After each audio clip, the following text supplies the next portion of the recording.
Yo, assalamualaikum warahmatullahi wabarakatuh. Selamat malam teman-teman ya. Semuanya teman-teman Hukama Official, semoga teman-teman selalu dilindungi oleh Allah Subhanahu wa taala. Halo teman-teman, di sini Hukama Official akan memberikan informasi yang begitu sangat-sangat mendesak dan sangat penting untuk teman-teman semuanya. Perihal banyak pertanyaan, kapan sebenarnya pencairan PKH tahap ini ya? Kok belum cair-cair begitu ya? Nah, sebelum kita mulai seperti biasa, ayo teman-teman untuk like, comment, share, dan subscribe-nya untuk channel Hukama Official ini agar channel ini selalu berkembang. Nah, baiklah teman-teman, di sini kita akan memberikan informasi insya Allah tidak salah ya.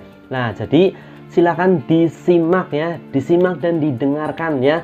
Semoga ini menjadi acuan teman-teman biar penungguan ini tidak sia-sia begitu teman-teman ya. Ya, baiklah. Untuk yang pertama kali saya informasikan yaitu tentang informasi penyaluran atau pencairan PKH. Nah, pencairan PKH yang sudah ditunggu-tunggu kehadirannya bagi teman-teman semuanya ya. Nah, sebelum itu ayo teman-teman saya ingatkan lagi untuk kartu keluarga sejahtera agar tetap dipegang oleh teman-teman ya. Jangan sampai dipegang oleh orang lain, harus dipegang diri sendiri. Oke? Sip. Ya, terima kasih untuk selalu mengikuti aturan PKI yang berlaku. Nah, sekarang saya akan membacakan sebuah surat edaran yang dimana pencairan akan dilaksanakan. Check it out. Ya, di sini ada surat di mana tanggal 20 Oktober 2020 Kementerian Sosial Republik Indonesia telah memberikan surat edaran kepada Kepala Dinas Sosial Provinsi di seluruh Indonesia. Nah, di mana informasinya yaitu edaran penyaluran bansos atau bantuan sosial PKH tahap 4 dan akhir tahun 2020. Nah, apa saja ya kebijakannya? Ini dia.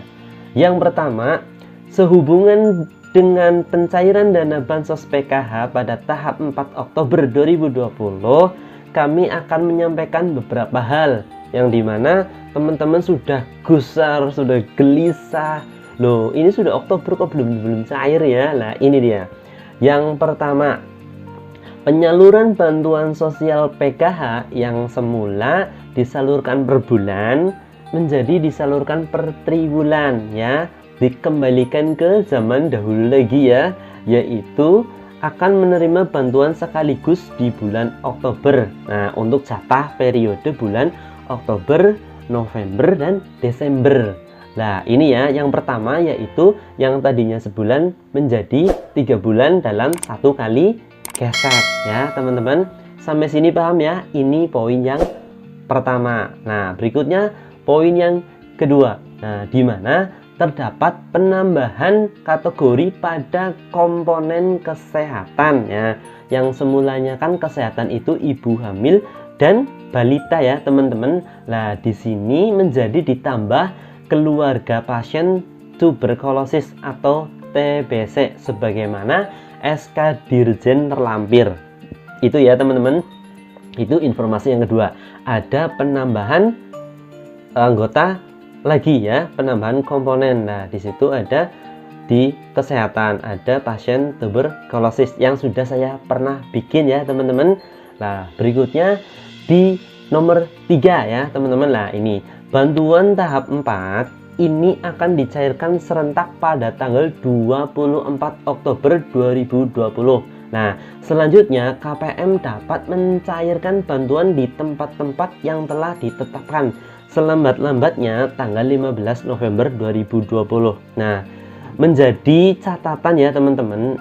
Jadi pemerintah pusat akan menggelontorkan bantuan dana sosial PKH ini di bulan Oktober ya, di tanggal 24. Nah, pencairan bisa dilaksanakan tanggal 24 sampai tanggal 15 November 2020 ya teman-teman. Jadi itu tenggang waktunya. Nah, biasanya ini menjadi catatan kami di mana teman-teman itu sudah pintar sekali menggunakan ATM ya, sudah pintar sekali masuk ke agen dan sebagainya.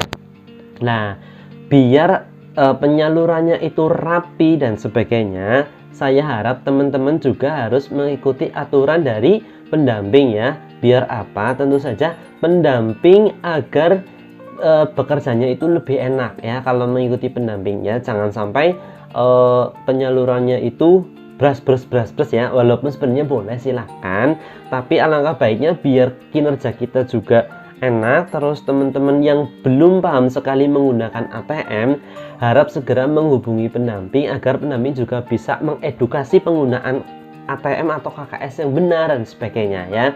Nah, tentu saja di bantuan ini akan menambah menjadi 3 kali lipat ya teman-teman. Jadi 3 kali lipat ini yang dimaksud ya Oktober, November dan Desember. Nah, jadi ini poin pentingnya, yaitu di tanggal 24 Oktober 2020 dan dibatasi waktu sampai 15 November 2020. Nah, kenapa kita batasi? Karena kita juga ada yang namanya sistem rekonsiliasi, yang dimana kita juga harus melaporkan kegiatan penyaluran ini sudah sesuai jumlahnya apa belum, sudah tepat waktu atau belum, begitu. Jadi walaupun misalkan bisa digunakan untuk di bulan Desember bisa, tapi kami harapkan penyaluran ini bisa disalurkan dan bisa diketahui teman-teman PKH yang menerima.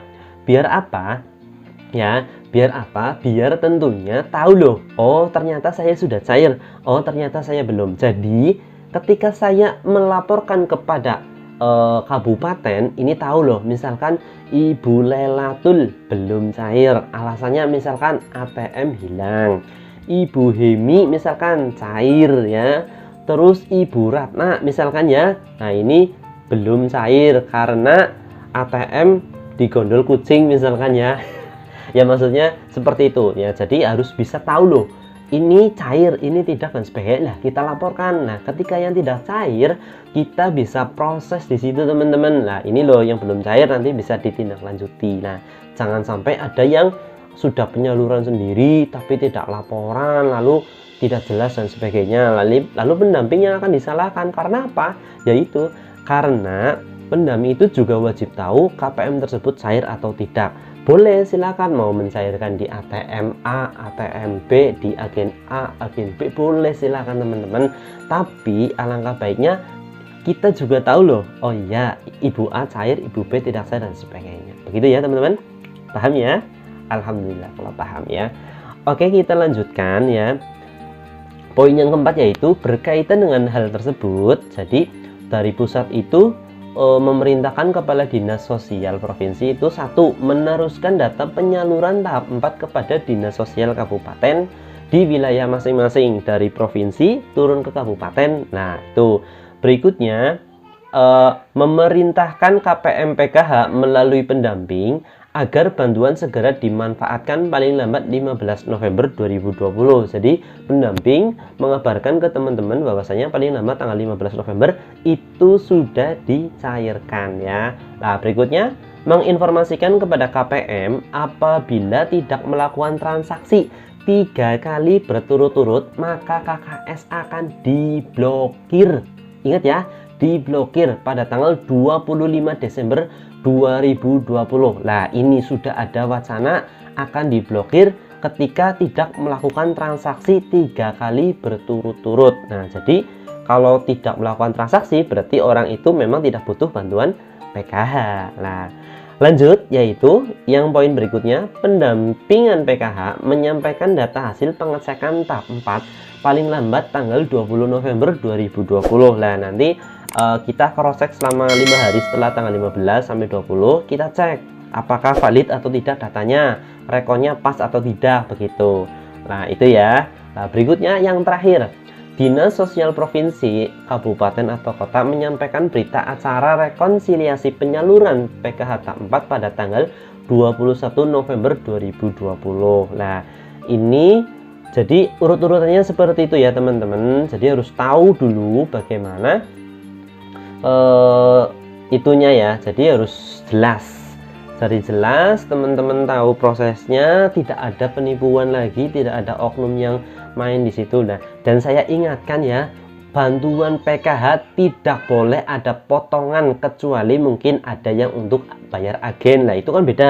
Lah yang dimaksud potongan itu yaitu untuk misalkan pendamping, itu nggak boleh ya teman-teman. Jadi jangan sama sekali jangan pernah untuk memberikan sesuatu kepada pendamping. Karena apa?